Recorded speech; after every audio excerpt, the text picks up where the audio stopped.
Today I'm going to talk about one of the touchiest subjects in the modern world, and that is the topic of gender. And to help us with this very touchy subject, I think one of the best writers about gender is Ivan Illich, who wrote a book called Gender in the 1980s. And very soon after writing this book, he disappeared completely. He left the public life. And one of the reasons for that is that he was basically crucified for his claims by the feminist establishment. And his claims were that gender mattered, that gender was important. And he pointed out that in the 19th century, if you'd go to a farm, you'd see that all the tools that were female were completely designed in a different way than the tools that were male.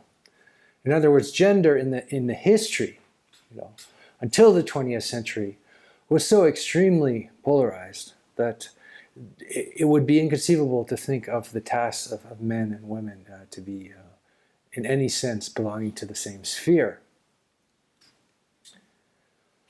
So it's no wonder that he was, so criticized. I mean, we've greeted this breakdown of categories of genders as being this extraordinary emancipatory movement, and I don't want to take away from that. But I think we are seeing today a kind of extreme collapse of categories which makes us want to go back and explore and rediscover what gender is precisely. I was just listening to this guy named Jonathan Pageau, and he was talking about how in sports teams, when you have the collapse of the categories of male and female in sports teams, the result is that the men dominate. And that's because in most physical sports, men are physically stronger, physically stronger. And therefore, if you collapse the boundary between male and female, women get oppressed by their not having their own category. So if, women compete against each other and work with each other, then you have female excellence rising to the top, and we can appreciate that.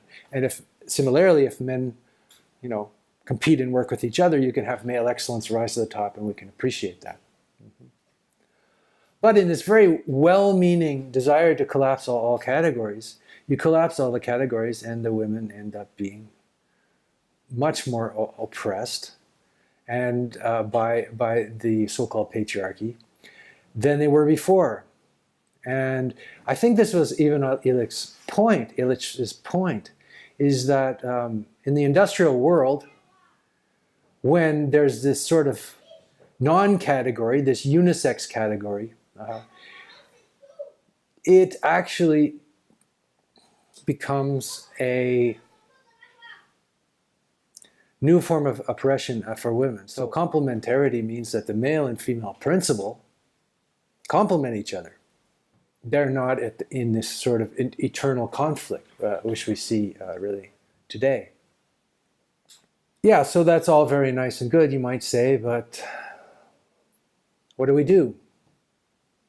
And isn't all the gains we've made for women important? And of course, absolutely. You'd have to be a bit of a reactionary, or you'd have to be a somewhat malevolent person, not to, I don't think, want the best for all women. But again, you had this situation in Sweden where the legal, let's say, categories of male and female genders collapsed, and you had even more extreme polarities result. That's because when you collapse the social categories of male and female, the deeper biological, and historical categories subconscious categories, our male and female remain and might even get stronger. We might even become more polarized. So difference, I would argue, matters. Difference is important. Distinction is important. The differences between us are important. And they don't. Men and women are the same and different. How are they the same? I'm not a social scientist, but I think the research is pretty clear in this way. That men and women are just as smart as each other. And if you look on the extreme distributions, you see that there's a lot more male psychopaths, and a lot more male geniuses as well, unfortunately. And nobody likes this. But it seems to be the case. And so what do we do? Okay, so obviously nobody is arguing that some people are, but a reasonable person would not argue that we go into this kind of regressive, we go back into history, and where men were really men and women were really men, also, no, just kidding, where men were men and women were women, and, they lived in this sort of, they had these fixed roles. No one really wants that. I studied Zen, and there was this Zen maxim, and it goes something like this. First there are mountains and rivers. Then there are no mountains and rivers. Then there are mountains and rivers again. So mountains and rivers are the male and the female principle, right? Quite obviously. That's one way to look at this formulation. You could look at that in terms of male and female sex, but you could also look at it in terms of male and female tendencies, or the receiving, right, which is the river. The river receives the earth. The water receives the earth. And the mountain. And the mountain rises up out of the earth. So they're very obvious male and female symbolism there. So yes, in the beginning of history, men were men, women were women. And they both had very particular roles. And then the postmodern age came along, the modern and the postmodern age, and the industrial age. And, men were not men anymore, and women were not women anymore. In other words, these categories seemed insufficient. And it seemed that women and men both wanted to cross over into the realm of the other, which is a very interesting process. If we could think of the male and the female principle, beyond just merely the biological male and the biological female, the synthesis and antithesis, the two different cosmic forces that are rubbing off each other and having this creative effect. You see, because if there's no polarity, there's no spark, there's no child, there's no creativity. So there has to be polarity. On the other hand, if polarity gets too stuffy and uptight and traditional, then the inertia gets such that the polarities collapse. And that's where we're at right now, largely in the culture, is that the polarities have collapsed on a social level, but on an unconscious or collective unconscious level, or on a biological level, or on all these subterranean levels, of who we are. There's still this male and female dance going on, and it's not a pretty dance particularly. It can be quite almost violent, but nevertheless it's still going on. There has to be polarities. So I believe in an integral age, right? So you have, this is Ken Wilber's formulation, right? And others. You have the modern age, which is basically unisex, right? Men and women doing the same jobs. And then you have the postmodern age, where you have almost a reversal, of gender, where men are meant to become very sensitive and maternal and, caregiving and all that.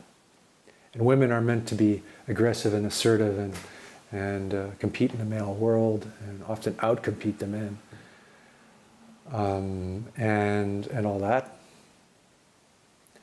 And now we have, and Wilbur would say the next stage is the integral stage. And obviously the integral stage would be when these polarities reassert themselves after they've collapsed and they've learned the lesson of the apocalypse, you could say. Because the collapse of all categories is it's kind of an apocalypse. It has its great interest and benefits in fertile chaos. I'm not as critical as the postmodern world as perhaps Jordan Peterson is, or others.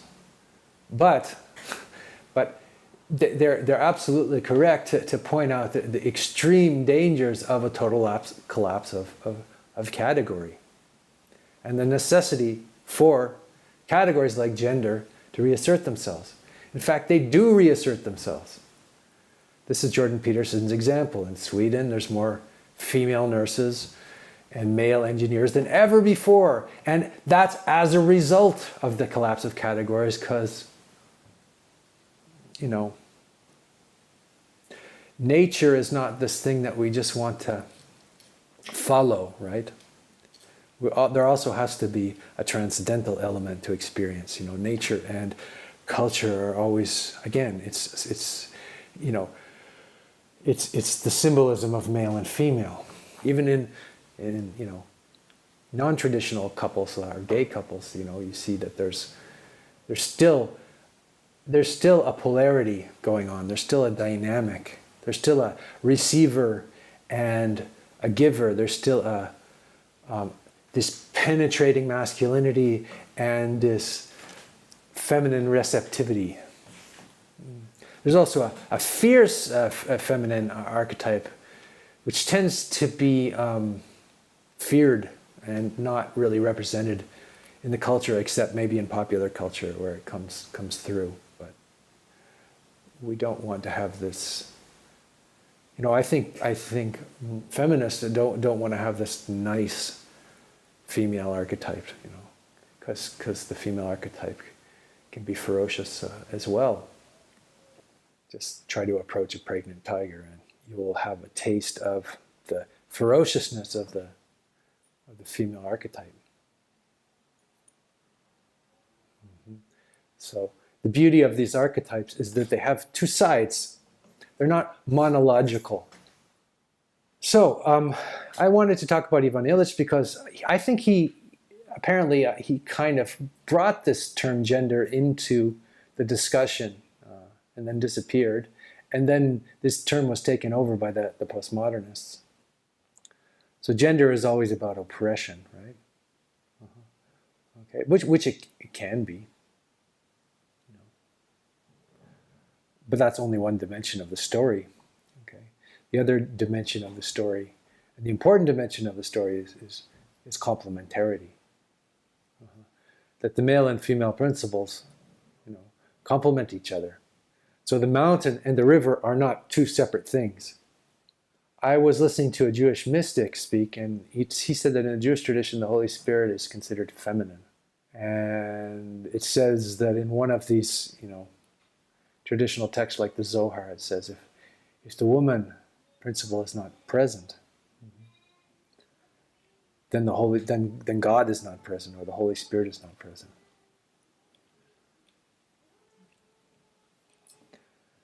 And so we don't want to go back to polarity in that sense of the two sexes being separate. We want to go back to polarity in the sense of the two sexes being interdependent and interpenetrating and creative, and renew that creative spark of polarity, which gets lost when all categories are flattened out. There's no interest in being asexual. We're saying that distinction and polarity and difference and these traditional categories are not arbitrary. They're not socially constructed. We're born into these categories and then we lose them. And then they become valuable again. I think that in my 20s, I didn't give a shit about masculinity, what it meant. You know, I was just interested in being a person. And I was very close to women, and I had this extreme love of women, and I wanted to be a woman almost. I grew my hair long, and, you know, there was this identification with female sex, and you know, and then later on, I realized that I was missing something, that the masculine force is key, is important, and I needed to reintegrate that, or I need to reintegrate that, being a sort of postmodern feminist guy. I need to learn to become highly, you know, assertive and cutting and fierce in a masculine way, not just kind and open and compassionate and all of those valuable stereotypical feminine characteristics. So the cutting edge, right, as my friend David Fuller says, the cutting edge really is the rediscovery of polarity in this time. You know, it was something different in the 60s. In the 60s, it was the rediscovery of freedom from polarity. Now is the time for reintegration of polarity. At least that's what it seems like to me. Thank you for listening.